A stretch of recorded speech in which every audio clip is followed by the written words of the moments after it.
I think I must express my sincere thanks to Professor Agarwal for giving me the opportunity. Actually, I have been a teacher for almost 50 years. 64 May I joined as a lecturer. Now it is going to be, it is already 2014. तो 50 साल हमने जब वो बकबक किया है, अभी भी मौका मिलने से हम उसको ले लेते हैं. And I think that this afternoon it is good that you be indoors because it is going to rain heavily. अच्छा ही है, बाहर घूमना नहीं चाहिए अभी. So actually you see today's topic what I have chosen, originally I gave two topics. One was discovery of dynamics, how the laws of physics, basic laws of mechanics like Newton's laws, they derived. It is not overnight thing, it took 2000 years. So that is also a wonderful story, but slightly technical, not very high level technical. But then there is the other one, Galileo telescope and society. It is a non-technical talk and it reveals some very interesting features of the then Italian society. I think Galileo is very well known. Actually, once all the scientists of the world were required or requested to put 10 names of the greatest scientists over the whole human history. Out of all the scientists from all over the world, in their list 3 names were common. Can you guess those 3 names? Einstein, Newton and Galileo. Yeah. So, he is called the father of modern science. Actually, I do not want to go into those discussions in details, but today what I will present, Galileo is very known and there is a very famous drama on Galileo, but that is primarily based on the inquisition with the church and his fight with the church. Today I will give, which is equally interesting, that Galileo ultimately why he had a fight with the church, his conviction about the heliocentric model of the universe. All this happened because of the telescope. Now, why he invented the telescope? He was a professor of mathematics. A professor of mathematics has got nothing to do with telescope, etc. Now, this is the story I am going to tell you today, under what social and family conditions and pressures he was forced to develop, or rather you can say invent, the astronomical telescope. And with that maybe little bit about the problem of the free thinking in science in those days and a small part on Giordano Bruno also. But my main topic is to tell you that under what social conditions Galileo was forced to develop telescope. Otherwise, had it not been so, I am quite sure that this astronomical telescope would not have been discovered so early by Galileo. Maybe it would have waited for another century and our whole progress of science would have been deferred. So, I chose this talk. Actually, I am writing also a drama, and I think earlier I discussed that maybe here the students can stage that drama. There is a drama on inquisition which is very popular, but this will be a different drama on the discovery of telescope, or rather invention of telescope. You can see it is accepted by all that telescope is one single instrument that has enabled man to discover the nature of the universe and freeing human mind from the shackles of Aristotelian thought process. I will not go into that what is Aristotelian thought process, etc. I will not discuss, because there is a general section of the audience who may not be interested in all those philosophical discussions. Galileo's name is always associated with telescope, you know that, but actually Galileo was also the father of mechanics. That is a different subject, but his fight with the church, etc., all erupted because of the telescope. It was a very strange combination of social custom, Galileo's personality and financial requirements for his extended family, and the debate over the Copernican model that helped the invention of the device. At the time, actually you will find that Galileo's time Copernicus already wrote his book De Revolutionibus, but it was only a hypothesis that sun is stationary and all the planets are moving around it. He himself told to avoid the wrath of charge. That I am writing it is only as a possibility. Don't consider that I consider that to be the fact. That way he actually escaped charge, and he told that let this book be published just after I am dead, so that I cannot be arrested. But anyhow, in the society or the science circle, then there are two groups. One was hidden group like Kepler, Galileo, who were Copernican in their thought process, and the others were ardent follower of the church and Aristotelian thought process, that is, sun is moving around the earth is fixed, all those things. Now, I think there are some very interesting things. Galileo's family was pretty large. I think there were 3 brothers and 4 sisters kind of thing. And in those days, Galileo was first sent for studying medicine. University of Pisa. Pisa is a town near Florence. But I think his love was mathematics. So, after 3-4 years, he left the medical program and became a self-proclaimed teacher of mathematics. And he somehow managed a job with the Pisa University also. He was teaching mathematics. Now, at the same time, now I think I will tell little background about the optical devices. Actually, the development of telescopes owed its origin to spectacles. This was the origin of telescope. It is not known exactly when and by whom spectacles were discovered, but there is evidence that spectacle was first developed towards the end of the 13th century in Italy, and the spectacles were in use during the 14th century. Around 1608, beginning of the 17th century, someone by chance discovered that a combination of 2 lenses, if you somehow see, maybe he was fiddling around with lenses, then the distant objects look slightly better and nearer. This was a chance discovery. And on September 25, so 25 September 1608, spectacle maker Hans Lippershey of Midtburg, Holland, submitted a patent application for such a device, and such a device was commonly called as looker or spyglass. So, you can spy around with that. You can make sting operations and such things. Some others also came with the similar claims soon after, and there are bitter battles and legal fights about the patent and so on. And spyglass took Europe by storm, and by April 1609, spyglasses were on sale in Paris and many other cities. Now, as I mentioned, the spyglass was a device which could make distant objects slightly bigger, maybe 3 times or 4 times at the most. You can see the old spectacles, how it looked. This is a 1352 fresco panel. You can see that the spectacles used to look like this. I do not think you will like that kind of a specs these days, but that was the original version of the spectacles. This is one gentleman using specs, but even then you have to remember it is almost 700 years before now. This is the typical spyglass which was available towards the beginning of 17th century. These are these typical spyglasses. And how Galileo looked at that time as a young man, you may not have seen his photograph, it is less common, but that is how he looked.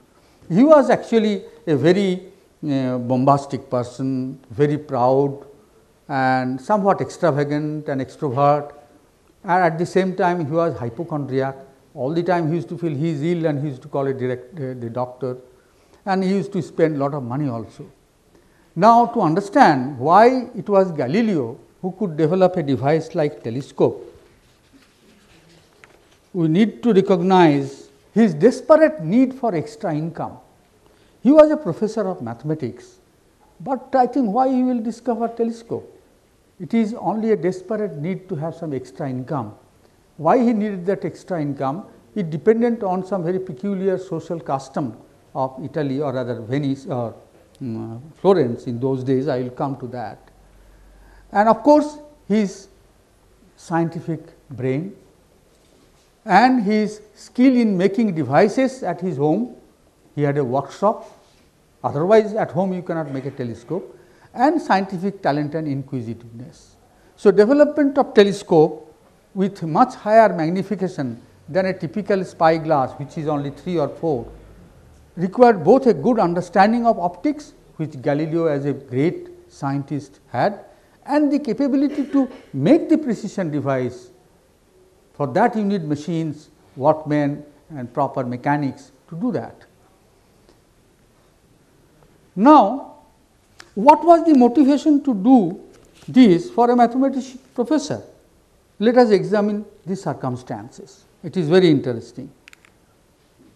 In early 1600, a mathematics professor's salary in Italy used to be about 1/6 of the salary of their counterparts in more valued fields such as philosophy or medicine. Those professors had 6 times more salary than a professor of mathematics.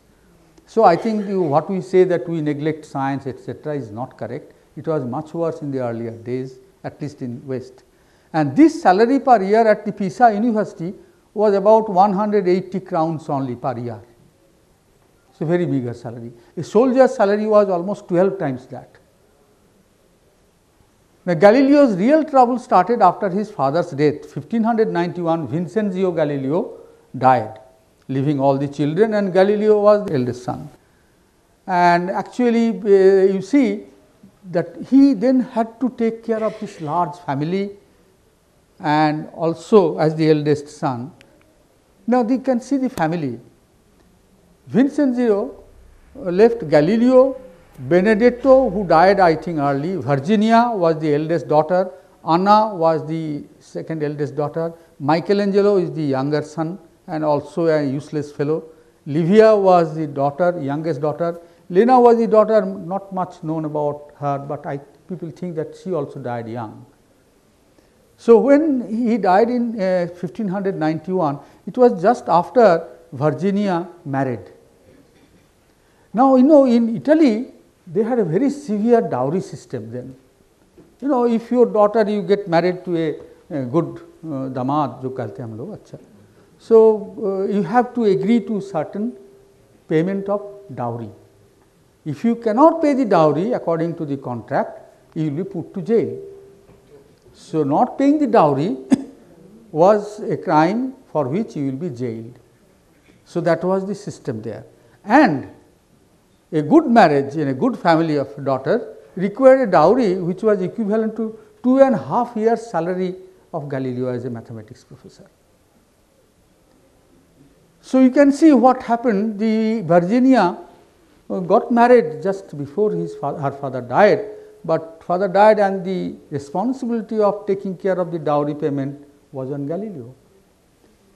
Secondly, actually because of this in Italy in those days, many families who were not in a position to pay dowry, they used to send their daughters to monasteries to become nuns. Because if you are nun, then marriage is not there, so dowry does not have to be paid. So, that was the system. So, I think they all planned that Livia should become a nun. She was sent to a monastery. Michelangelo wanted to be a musician. As I mentioned, he was a thoroughly useless person, but I think he used to ask for money continuously from Galileo. Then it was found that okay, he may be a court musician if he goes to Poland. So, he also went to Poland, all the cost of journey etc., and he was waiting to be appointed as a court musician, but that appointment never came. At the same time, he used to write very curt and demanding letters to Galileo, send money, send money. So, Galileo had to take care of the Virginia's dowry, family maintenance, Michelangelo's demand of money, and Livia, after spending a year or so, she revolted. She said, I do not want to be a nun, I want to marry. But I think obviously then Galileo will have to again think about paying for her dowry.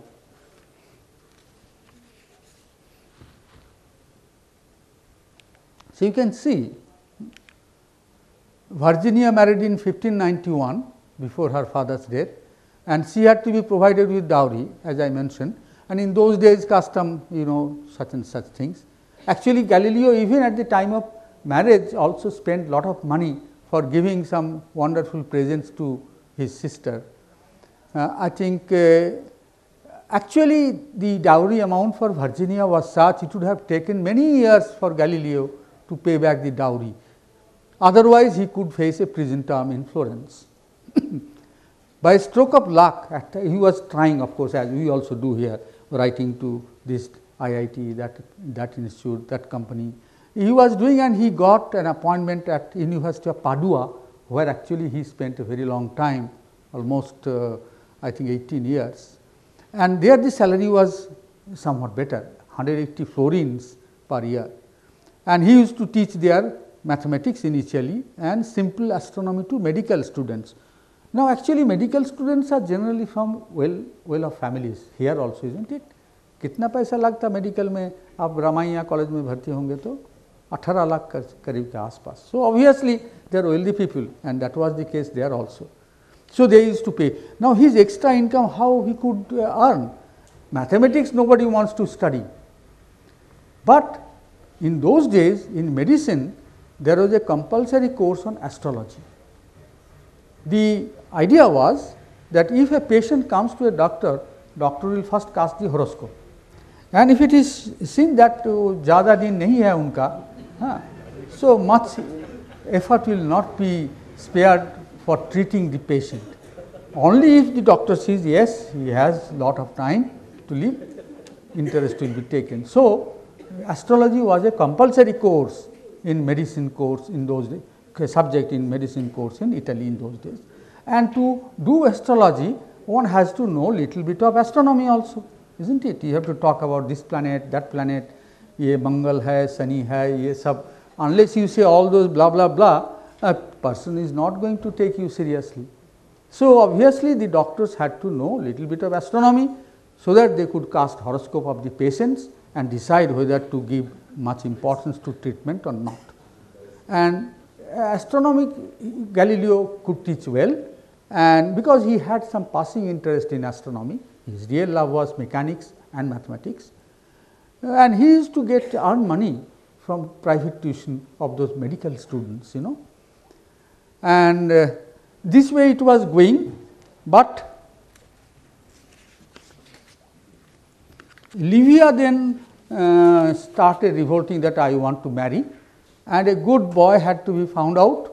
And what happened, that ultimately they found one good boy, and Livia married Taddeo Galletti, because actually these were all negotiation marriages. Galileo had to, because he was a very proud person, he had to find a very good boy, and very good boy, very good dowry also. You can see the dowry amount. Dowry was about 600 florins Galileo borrowed. आजकल भी करते हैं, लड़की की father को करना पड़ता था. I don't know whether they do it now or not, but earlier the daughter's father used to take loan and take care of that. So Galileo borrowed 600 florins for the down payment of the dowry, and contracted to pay Galletti 200 florins a year for 5 years. And you can see his salary.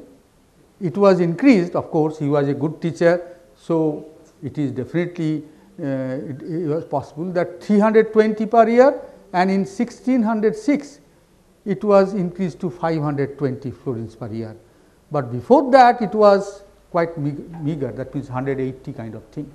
And if he had to give 200 florins per year, where from will it come?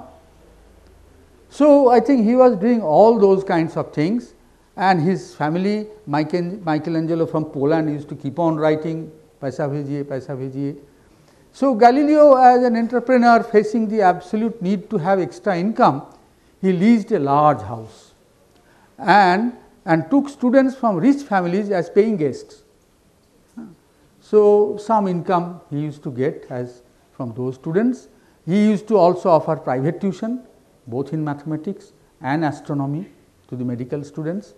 Then also he thought इसमें काफ़ी नहीं हो रहा, so he designed some devices like a new thermometer and a pump to raise water from aquifers, but these did not fetch much income because they did not have much public utility. At the same time, they could not be very expensive. So he hired a live-in artisan Maratonio Mazzoleni. That means a person who is a mechanic, could run lathe, drilling machine, this machine, could make things, and started a workshop to manufacture some military compasses and accurate measuring instruments he designed. So, those things he started making at home and selling to add some income, and these and the instruction manual also he started selling. Those instruments he deliberately made very complicated looking, and to use them they are very useful, but to use them just like a maybe a equipment these days, you need a very well written manual which just a common man cannot do, and these manuals also he used to sell at little bit higher price. So, it was going on. At the same time, he used to visit Venice quite often. If you know the location of Padua and Venice, Venice is like an island and Padua is just on the mainland, very near to Venice, and he used to visit. So, this is the one of the military compass you can see he designed, by which he could easily calculate what should be the inclination of your cannon to hit a particular target. All these kinds of things were there. And he had to also take care of his younger brother's studies, expenses, all kinds of things. Another problem developed. With a slight ease of the desperate financial job, he started earning some extra money. Obviously, he started feeling little bit free, and he fell in love with one lady in Venice, Maria Gambi. They never married, but had 3 children. You can see their daughter Virginia. Names are same as his sisters, Virginia, Livia, and his father Vincenzio. In those days it used to be like that. And these 3 children and the wife actually he brought to Padua, but did not keep at his home, but rented another house for them. But obviously that also added to his expenses, and his burdens become more, and his struggle continued. Then something nice happened. He had a friend. His friend name was Paolo Sapri. Friend, he had a good connection with Venetian Senate. In those days, they are small kingdoms, and Venice Senate used to take all decisions. Unlike Florence, they had a king like that. So, Venice being a maritime, because it is on water, so they needed to see distant ships which are coming. And so, his friend one day came and he said that a fellow has come from Europe, Holland, and they are he is trying to sell something they call spyglass, with which you can see a distant object a little bit larger and nearer, so that they can find out what ship is that, and for their protection of Venice, it was essential, but he is charging very high, and Senate is thinking of contracting to supply a number of spyglasses. He said, you are such a brainy professor and you have a workshop at home, why don't you make better spyglasses and take the contract and sell that? That will definitely ease your financial hardship. And Galileo, though he was a mathematics professor and did not have much interest in engineering and all those things, but he also realized he needed the money badly. So, what he did? As a great scientist, he first discovered the principle, optical principle, why the spyglass is showing it larger. He first discovered that principle and then started thinking of making a better spyglass. His friend also told him that you ek kaam karo, you make a good spyglass and show the whole Venetian Senate that how good it is and just donate it to them. So, they will be so happy. I think if you donate it to the Senate convener, you will be very happy and you will get the contract. So, Galileo also thought that okay, let me do that.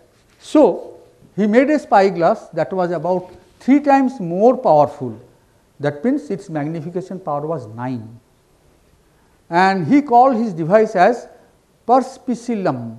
Perspicillum, I do not know what is the meaning, but I am quite sure if I say perspicillum, you will not associate it with telescope, is not it? On 25th August 1609, he led the whole Senate to the tower of San Marco.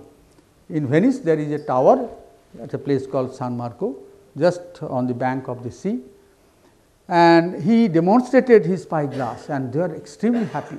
because the Dutch spyglass was showing only 3 times larger, here it is 9 times. So, therefore, he also presented that spyglass then and there to the convener of the Senate, and they are extremely happy.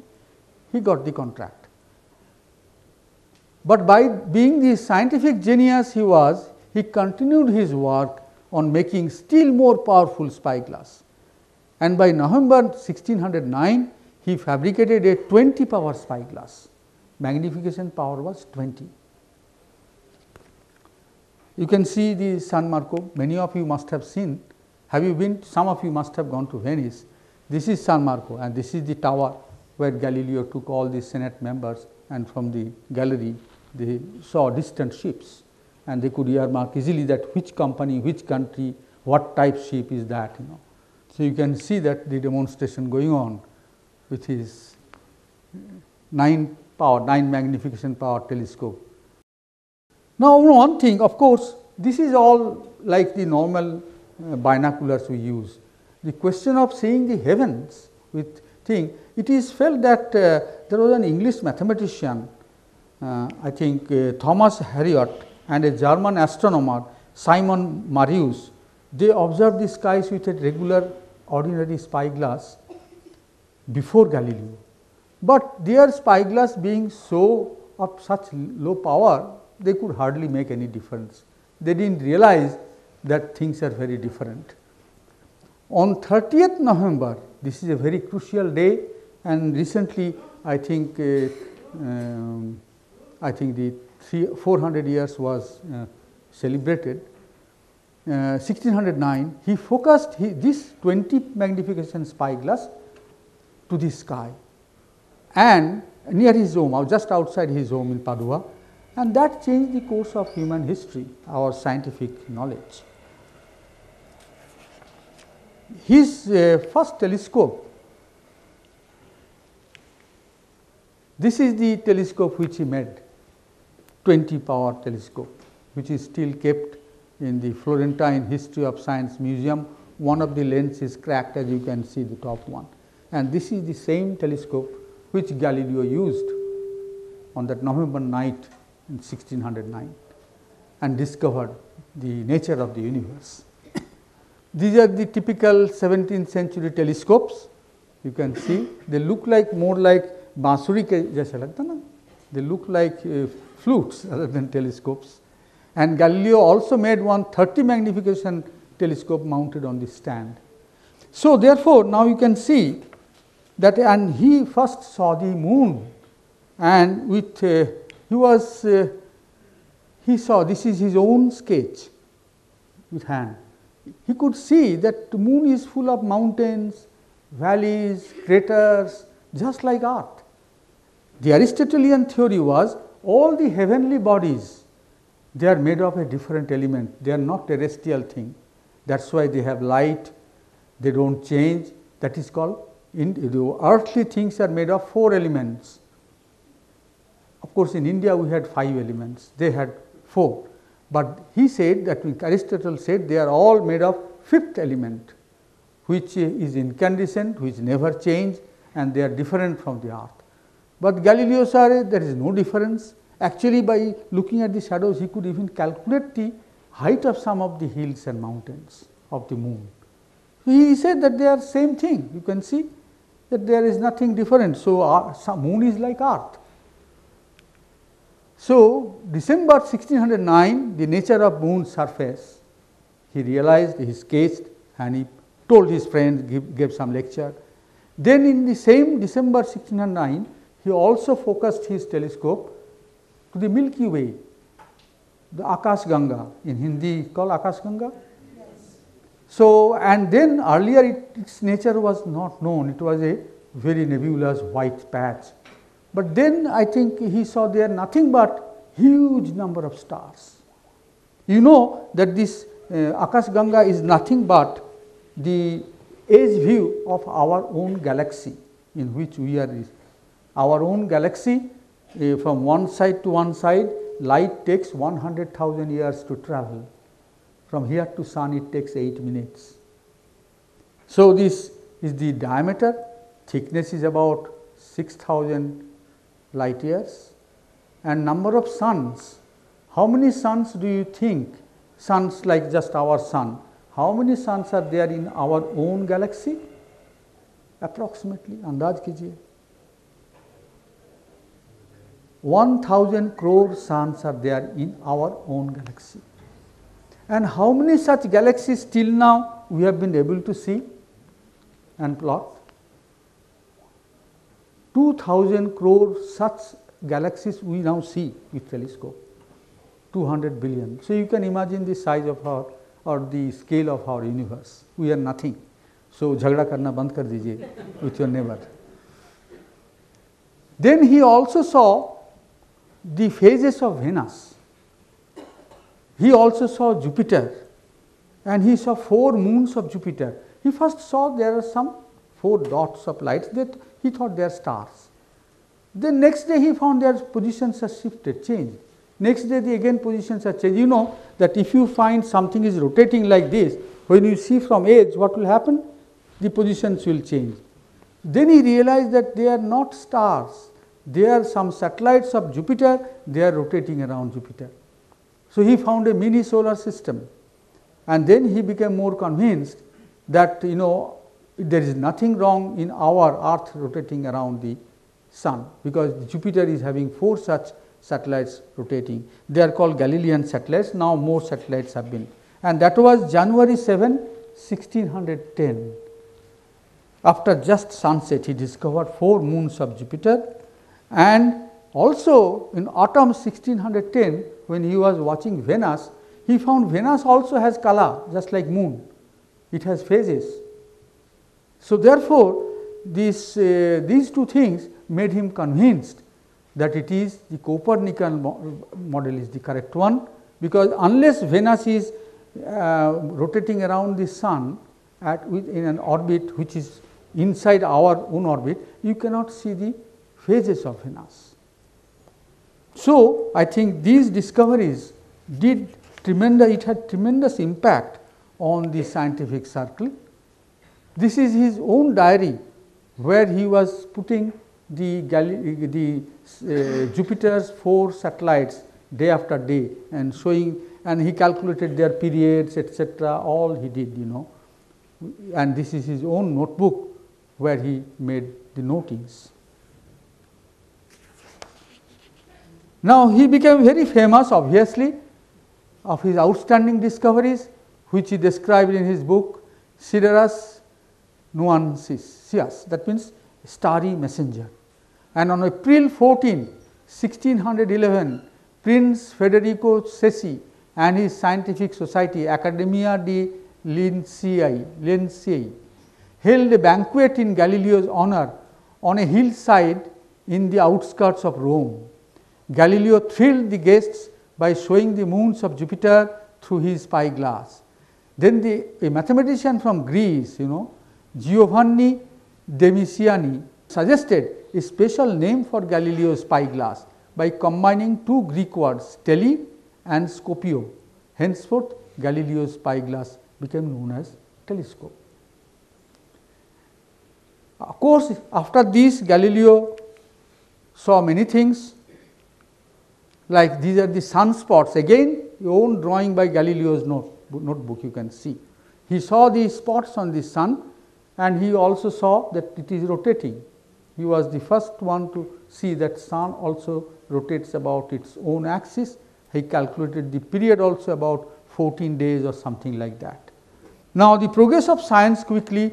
Now, you see, do you think that will convince all people? No, it is not so easy. When there is a dogma, if you now prove that okay, there is no Big Bang, it is a wrong thing, it will take tremendous amount of effort to remove that concept from the people's mind. Same thing, that the sun earth is rotating around the sun, it was impossible to convince. Particularly the problem was the church. All the mainstream astronomers and philosophers, Galileo told, आइए देखिए ना, आप देख लीजिए खुद. They say, no, I will not look through that. उसमें शैतान है. You are showing me something which is doctored. So they refused to look at the heavenly bodies through a telescope and say that you are wrong. These are all controlled by Satan, and that is what I am saying, this impious, I will not touch it. So, the progress of science, in a nutshell, as you know, that it started with Democritus, then Aristarchus, then Nicholas of Cusa, 15th century AD, Copernicus, 16th century AD, Thomas Digges, Kepler, then Giordano Bruno. You have heard about Giordano Bruno? He was a philosopher, Giordano Bruno, and he was a real visionary. He could tell what is the nature of the universe even then. He believed in a heliocentric model. He started giving lecture all over. He wrote 20 books and he said many other things, and his main thing was that the reason and philosophy are superior to faith. The knowledge based on just faith cannot be superior to those achieved through reasoning and scientific thinking, and of course, after Galileo's telescope observation. Galileo was the first scientist to start the principle of experimental verification. Before that, that concept was not there. So, you see what Giordano Bruno used to teach. The universe is infinitely large, which is correct. There are infinite number of suns with their planetary systems, which is also correct, but of course, he did not know the suns are a part of a system called galaxies, and galaxies are also infinite in number.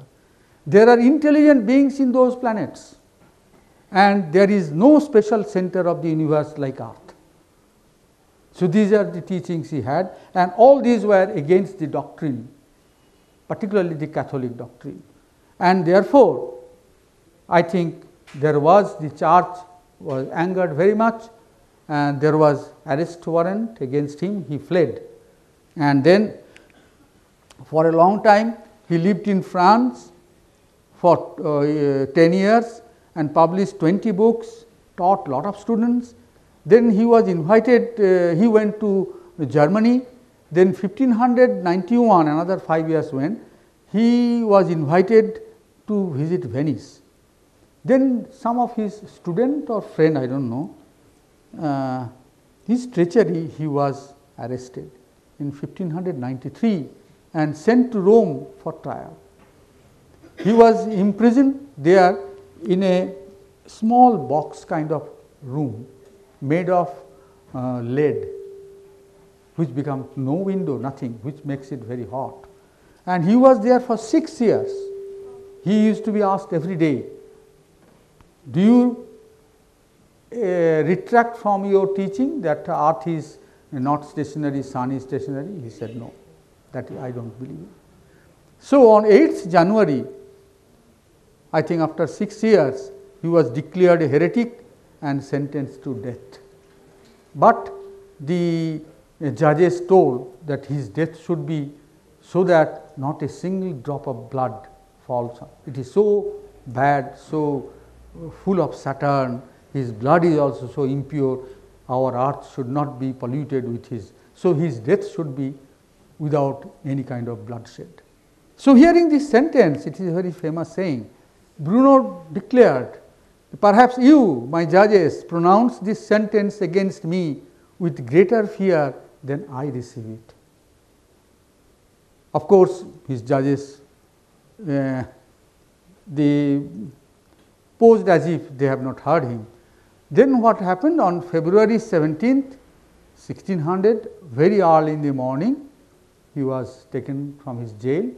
He was gagged, his tongue was pierced, and his hands were taken in the back, completely stripped, taken to a square, public square. Its name was, I think, Campo de Fiori, just in front of French embassy, because French and Germany, they are with Protestants. Just like Calcutta CPM government named a road where the American embassy is located as Ho Chi Minh Sarani, So, it is the same kind of attitude. They took him there in the early morning, and since the death has to be without any bloodshed, he was burnt alive by fixing him in a stake.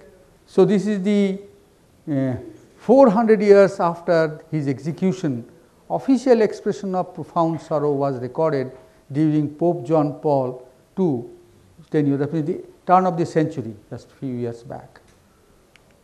This is a artist's drawing of his being burnt alive. You can see he has been, he was also being whipped, he was gagged, he was tied to a stake and then fire, so that there is no bloodshed.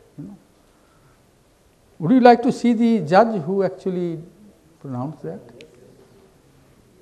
Saint Bellarmine or Bellarmine, who played the key role in Bruno's Inquisition, he was promoted to sainthood, as a prize. Now, in 1889, people of Italy, they were trying to build a monument at Campo dei Fiori where Bruno was burnt. It is still there, Bruno's monument. Then Vatican vehemently admonished all those people and tried even for its demolition. But I think credit goes to Mussolini, the then head of the government, who did not allow its demolition. Now, Bruno's book, De Revolutionibus, the famous book by Copernicus, it was his copy. You can see his signature. He is a very courageous man. From his signature it is clear, isn't it? So, you see that same thing happened, that when Galileo was of course more careful and had excellent political connections, many friends even in the church, even then he could not escape the wrath of the Catholic Church. On April 12, 1633, almost 70 years old and ill, in bad health, was brought before the Inquisition. He was told that if you do not retract, do not announce that earth is stationary and sun goes down the sun, you will have the same fate as Bruno. You have seen what happened to Bruno, do you? Then he said, yes, earth is stationary, sun goes down the moon, earth does not move. Then he was actually not given the death penalty, but he was told that you will be house arrest, you will not teach anybody and not write any book, not be in touch with anybody. Only his daughter Virginia, who was a nun, used to be in touch with him. There is a famous book, Galileo's Daughter, you can read it. And when he came out, but at the gate he said, no, but it moves, but slowly. So his one disciple told that I am very pained to see that you have bowed down to the threat.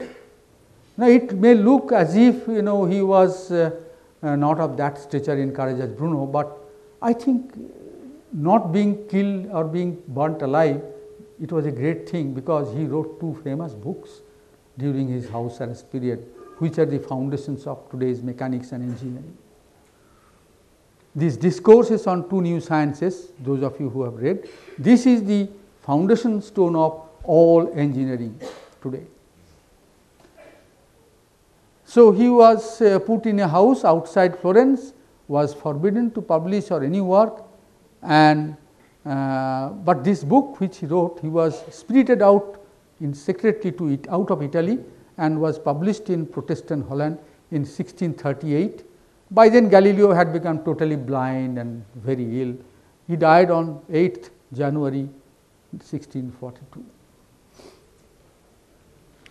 But I think if he also had behaved like Bruno, a very courageous person, the foundation of engineering perhaps we would not have got.